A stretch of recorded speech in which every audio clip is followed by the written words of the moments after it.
India redefined YouTube channel की एक और वीडियो में आपका स्वागत। इस वीडियो में हम बात करेंगे इंडिया के नेबरिंग कंट्री नेपाल में हुए एक बहुत ही इम्पोर्टेंट जियोपॉलिटिकल डेवलपमेंट के बारे में। और अगर आपको आगे चल के ये वीडियो पसंद आ रही है तो वीडियो को लाइक करें, शेयर करें और चैनल को सब्सक्राइब करें।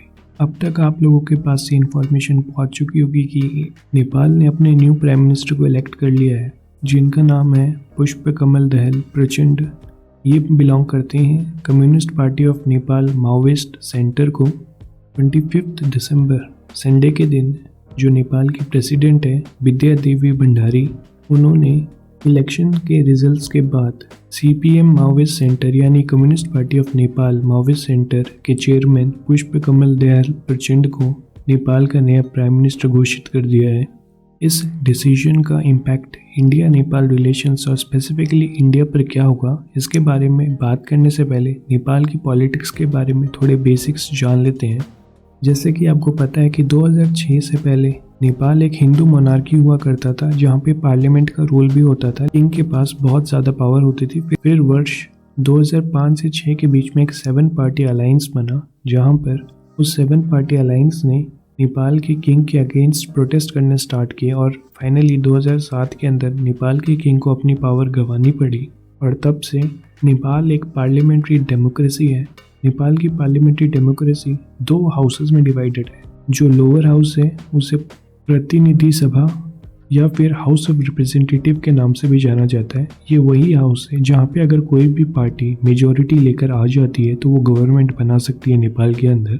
इस हाउस के अंदर 275 सीट्स हैं, जहाँ पर जो मेजॉरिटी का मार्क है वो है 138। अगर कोई भी पार्टी इस हाउस के अंदर 138 वोट्स गार्नर कर लेती है तो वो पार्टी नेपाल के अंदर सरकार बना सकती है। जो नेपाल का अपर हाउस है, जैसे कि इंडिया में राज्यसभा है तो वहाँ पर वो उसे राष्ट्रीय सभा कहते हैं। राष्ट्रीय सभा के अंदर 59 सीट्स हैं। इस वीडियो के लिए हमें राष्ट्रीय सभा से कोई भी काम नहीं है। इस वीडियो में हम बात करेंगे प्रतिनिधि सभा के बारे में। नेपाल में रिसेंटली नवंबर 2022 के अंदर इलेक्शंस हुए थे और इलेक्शंस के अंदर मेजरली 5 पार्टीज़ को एक गुड अमाउंट ऑफ नंबर्स में सीट्स मिली थी, जो नेपाल के पार्लियामेंट्री डेमोक्रेसी के अंदर आगे जाकर एक मेजर रोल प्ले करने वाली है। उन पार्टीज़ के बारे में बात कर लेते हैं। सबसे पहले बात करते हैं नेपाली कांग्रेस के बारे में। ये एक सोशल डेमोक्रेटिक आइडियोलॉजी वाली पार्टी है। इसके जो हेड है उनका नाम है SB देओबा और इस पार्टी को 89 सीट्स मिली थी नवंबर 2022 के पार्लियामेंट्री इलेक्शंस के अंदर। दूसरी पार्टी है communist party of Nepal unified Marxist Leninist. इस पार्टी का पूरा नाम है और इस पार्टी के जो चेयरमैन है उनका नाम है KP शर्मा ओली। ये वही पर्सन है जिन्होंने इंडिया के साथ साल 2020 में नेपाल के रिलेशंस बहुत ही ज़्यादा ख़राब कर लिए थे काला पानी और लिपू लेक डिस्प्यूट को लेकर। KP शर्मा ओली की पार्टी का नाम है communist party of Nepal UML और इस पार्टी के पास हाउस ऑफ रिप्रेजेंटेटिव्स में 78 सीट्स हैं। नेक्स्ट पार्टी है communist party of Nepal MC का मतलब वो नहीं है जो आप सोच रहे हैं। यहाँ पर MC स्टैंड करता है माओइस्ट सेंटर के लिए। इस पार्टी के चेयरमैन है पुष्पकमल दहल प्रचंड। पुष्पकमल दहल उनका असली नाम है और उन्हें प्रचंड के नाम से भी जाना जाता है। जैसे आपको पता होगा प्रचंड एक हिंदी वर्ड है जिसका मतलब होता है फियर्स। और इनकी पार्टी के पास हाउस ऑफ रिप्रेजेंटेटिव्स यानी नेपाल के लोअर हाउस जिसे प्रतिनिधि सभा भी कहा जाता है, वहाँ पर 30 सीट्स हैं। जो 5 मेजर पार्टीज़ के अंदर से जो नेक्स्ट 2 पार्टीज़ हैं उनकी सीट कंपैरेटिवली कम है, लेकिन वो भी इस पार्लियामेंट्री इलेक्शंस के अंदर इम्पोर्टेंस होल्ड करती है क्योंकि ये इलेक्शंस एक तरफा नहीं हुए। यहाँ पर सभी पार्टीज़ को बराबर के वोट्स मिले, इसलिए एक कोलिशन के जरिए ही नेक्स्ट सरकार बनती है। जो नेक्स्ट 2 पार्टीज़ हैं उनको उतने वोट नहीं मिले, लेकिन सिग्निफिकेंट अमाउंट ऑफ वोट्स मिले हैं, जिसमें से 4th पार्टी है राष्ट्रीय स्वतंत्र पार्टी, जिनके जो चेयरमैन उनका नाम है रवि लामिछाने। और जो 5वें नंबर की पार्टी है उसका नाम है राष्ट्रीय प्रजातंत्र पार्टी और इसके चेयरमैन का नाम है RP लिंगडेन और इस पार्टी को पार्लियामेंट के अंदर 14 सीट्स मिली हैं। तो अभी जो विद्या देवी भंडारी ने CPM यानी communist party of Nepal Maoist centre के पुष्पकमल दहल को नेपाल का प्राइम मिनिस्टर घोषित किया है, तो उनकी पार्टी के पास फिलहाल 30 सीट्स हैं, लेकिन उन्होंने जो सपोर्ट लिया है वो लिया है CPM UML यानी KP शर्मा ओली से उन्हें सपोर्ट है, RSP राष्ट्रीय स्वतंत्रता पार्टी से उनसे सपोर्ट है और राष्ट्रीय प्रजातंत्र पार्टी RP लिंगडेन का भी सपोर्ट पुष्पकमल दहल के पास है। तो बात करें तो इस समय अपोजिशन में जो सबसे बड़ी पार्टी है, सिंगल लार्जेस्ट पार्टी है नेपाल की डेमोक्रेसी के अंदर। शेर बहादुर देवुआ की जो नेपाली कांग्रेस पार्टी है वो इस समय अपोजिशन में बैठेगी। और जैसे कि आपको पता है कि जो कम्युनिस्ट पार्टीज हैं वो ट्रेडिशनली इंडिया के अगेंस्ट रही है और प्रो चाइनीज रही है, तो इस इलेक्शन का रिजल्ट है वो इंडिया पे काफ़ी ज़्यादा इम्पैक्ट डाल सकता है। इसलिए ये इलेक्शंस इंपॉर्टेंट कहे जा रहे थे इंडिया नेपाल रिलेशंस को लेकर।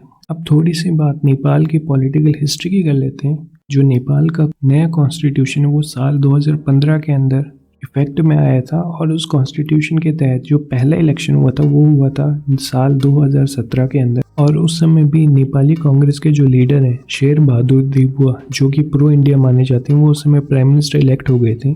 2017 से लेकर फरवरी 2018 तक वो प्राइम मिनिस्टर है। उसके बाद केपी शर्मा ओली जो 2018 फरवरी से लेकर मई 2021 तक नेपाल के प्राइम मिनिस्टर रहे, और इन्होंने अपने कार्यकाल के अंदर नेपाल के जो संबंध है भारत के साथ वो बहुत ज़्यादा खराब कर दिए थे। जैसे कि आपको पता होगा कि 2020 के अंदर केपी शर्मा ओली ने भारत के उत्तराखंड राज्य के 2 जगहों पे लीपू लेक और काला पानी पे नेपाल का क्लेम जता दिया था, जिस वजह से नेपाल और इंडिया के रिलेशंस काफ़ी ज़्यादा खराब हो गए थे। और 2021 में इन्हें रिप्लेस कर शेर बहादुर देवुआ जो कि प्रो इंडिया हैं वो वापस पावर में आ गए थे, और वो दिसंबर 2022 तक पावर में रहे। उसके बाद और वो आगे भी पावर में रह सकते थे अगर शेर बहादुर देवुआ और पुष्प कमल दहल इन दोनों के बीच में एक अंडरस्टैंडिंग बन जाती। लेकिन प्रॉब्लम हुई क्योंकि जो शेर बहादुर देवुआ हैं वो दोनों प्राइम मिनिस्टर और प्रेसिडेंट की पोस्ट अपनी पार्टी के पास रखना चाहते थे, यानी नेपाली कांग्रेस के पास रखना चाहते थे। लेकिन पुष्प कमल दहल जो कि कम्युनिस्ट पार्टी ऑफ नेपाल माओवादी सेंटर के लीडर हैं, वो चाहते थे कि एक पोस्ट उन्हें मिले। तो इस ग्रीड के कारण, शेर बहादुर देवुआ की ग्रीड के कारण, अब पुष्प कमल दहल केपी शर्मा ओली के साथ अलायंस बनाने जा रहे हैं। और बीच में खबरें भी आई थी कि जो चाइना वो चाहता है कि जो जितनी भी कम्युनिस्ट पार्टी है नेपाल के अंदर वो वापस यूनाइट हो जाए। जैसे कि आपको पता है जो 2017 से 2018 के बीच में केपी शर्मा ओली की सरकार थी, वहाँ पे एक United communist party of Nepal थी जिसे सपोर्ट कर रहे थे पुष्प कमल दहल की कम्युनिस्ट पार्टी ऑफ नेपाल माओवादी सेंटर। तो ये एक जो joint communist party of Nepal establish की थी पुष्प कमल दहल और केपी शर्मा ओली ने, ये नेपाल को रूल करी थी, और ये बहुत ज़्यादा प्रो चाइना थी, जिस वजह से इंडिया और नेपाल के रिलेशंस खराब हुए थे। लेकिन बाद में शेर बहादुर देवुआ ने पुष्प कमल दहल के साथ अलायंस बनाया था। उसके बाद वो शेर बहादुर देवुआ की नेपाली कांग्रेस पावर में आ गई थी। लेकिन अब वापस वही अलायंस वापस आ रहा है जहाँ पर दोनों कम्युनिस्ट पार्टी यूनाइट हो रही है, और चांसेस हैं कि वापस ये दोनों पार्टीज यूनाइट होकर एक प्रो चाइना स्टैंड ले सकती है। इसलिए ये जो डेवलपमेंट है वो इंडिया के लिए अच्छी खासी बुरी है। इंडियन गवर्नमेंट को इस डेवलपमेंट पे काफ़ी ज़्यादा ध्यान देने की और काम करने की ज़रूरत है। अब बात कर लेते हैं जो अलायंस फॉर्म हुआ है कम्युनिस्ट पार्टी ऑफ नेपाल माओवादी सेंटर, जिसके लीडर है